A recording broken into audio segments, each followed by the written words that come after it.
Welcome, स्वागत करता हूं एक बार फिर से आप सभी कार्य जंक्शन पर। मैं हूं घनश्याम शर्मा। तो 5 मई 2023 के करंट अफेयर्स लेकर हाजिर हूं और आज की कक्षा में हम वर्ल्ड बैंक से लेकर के प्रेस फ्रीडम इंडेक्स और राजस्थान से जुड़ी हुई महत्वपूर्ण खबरों पर चर्चा करने वाले हैं। तो चलिए शुरुआत पहले राजस्थान के साथ ही कर देते हैं। पहला जो हमारा प्रश्न है वो जुड़ा हुआ है एक कॉन्फ्रेंस से। तो 2 दिवसीय अंतर्राष्ट्रीय पत्थर प्रौद्योगिकी सम्मेलन, इसका आयोजन हाल ही में किया गया। किस रूप में?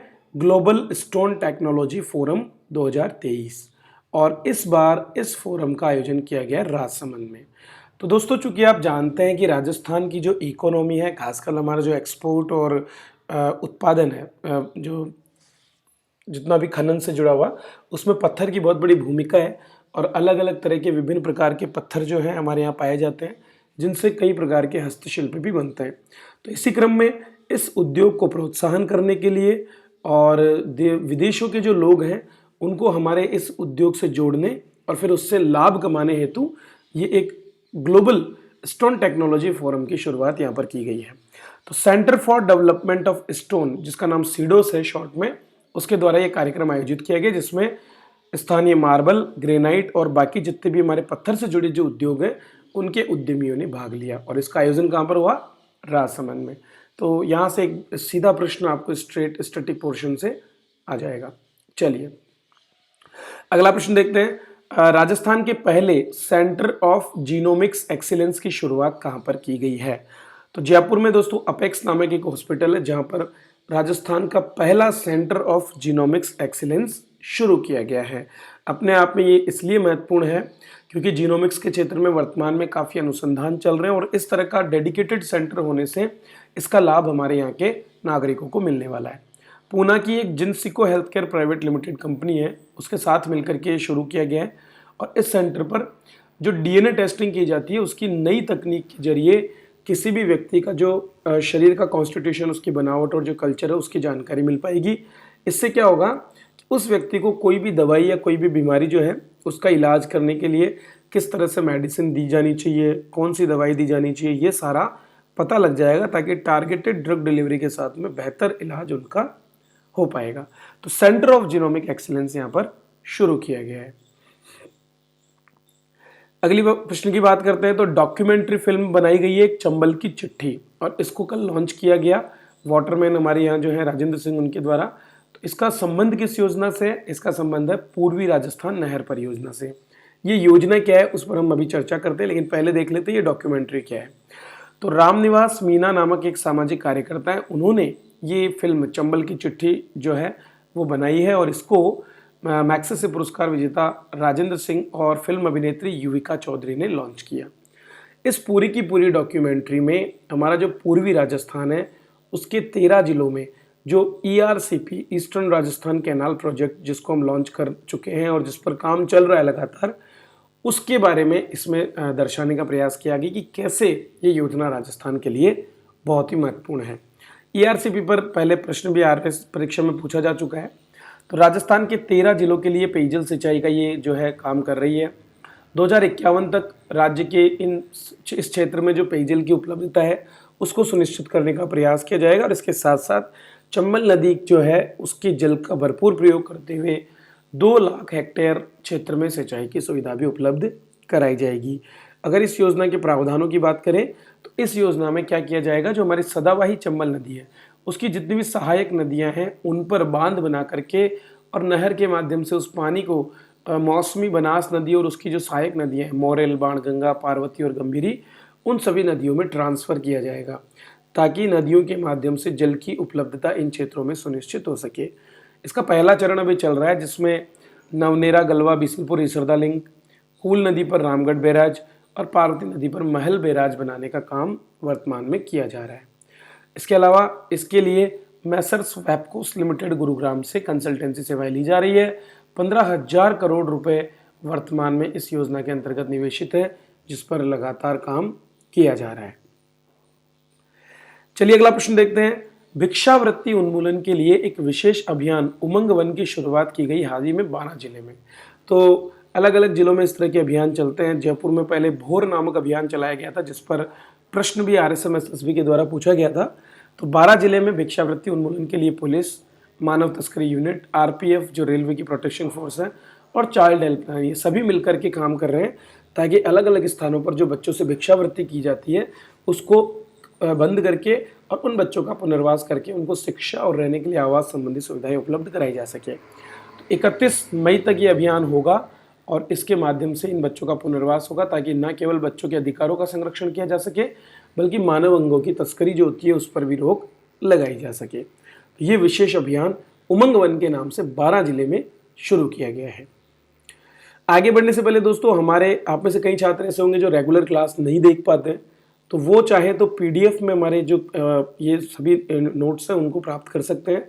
साथ के साथ हमारा कोर्स है उसी में आपको टेस्ट सीरीज के रूप में भी मिलता है, तो आप मोबाइल ऐप के माध्यम से आराम से घर बैठे टेस्ट देकर भी अपनी नॉलेज को परख सकते हैं। टेस्ट दे करके उसके नीचे ही आपको पूरा उसका डिटेल्ड एनालिसिस भी मिल जाएगा। तो अगर आप उस फॉर्मेट को पसंद करते हैं तो वैसे, नहीं तो आप पीडीएफ के माध्यम से दोनों ही तरीके से अपने करंट अफेयर्स को पढ़ सकते हैं। तो इसका एक कोर्स आरएस जंक्शन ऐप पर चल रहा है, आप ऐप पर जा करके और इसका लाभ ले सकते हैं। चलिए आगे बढ़ते हैं। अब बात करते हैं राष्ट्रीय खबरों की। तो हाल ही में किस स्पेस संगठन द्वारा स्टारबेरी सेंस को जो है लॉन्च किया गया है? तो इसरो ने जब PSLV C55 जब लॉन्च किया था और उसके माध्यम से सिंगापुर के जो 2 उपग्रह हैं, स्टारलाइट और एक और साथी उपग्रह, उन दोनों को जब लॉन्च किया तो उसके साथ में जो है एक पोम नामक हमारा जो उस अंतरिक्ष यान का चौथा चरण था, ठीक है, उस चौथे चरण के साथ में एक सेंसर जोड़ा गया था जिसका नाम था स्टारबेरी सेंस। और ये कम लागत का ऑफ द शेल्फ निर्मित सेंसर है जिसको डेवलप किया गया है भारतीय खगोल भौतिकी संस्थान के द्वारा।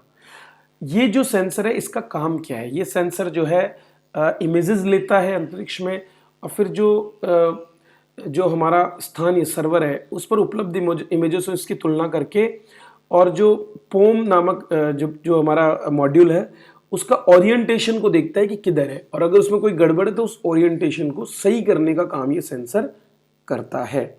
तो PSLV का जो चौथा चरण है उसके लिए हमने पोम लॉन्च किया, चौथे चरण को पोम के रूप में, मतलब उसको वापस ना गिरा करके अंतरिक्ष में जिस ऑर्बिट तक वो पहुंचा वहीं पर वो उसके चारों तरफ चक्कर लगा रहा है।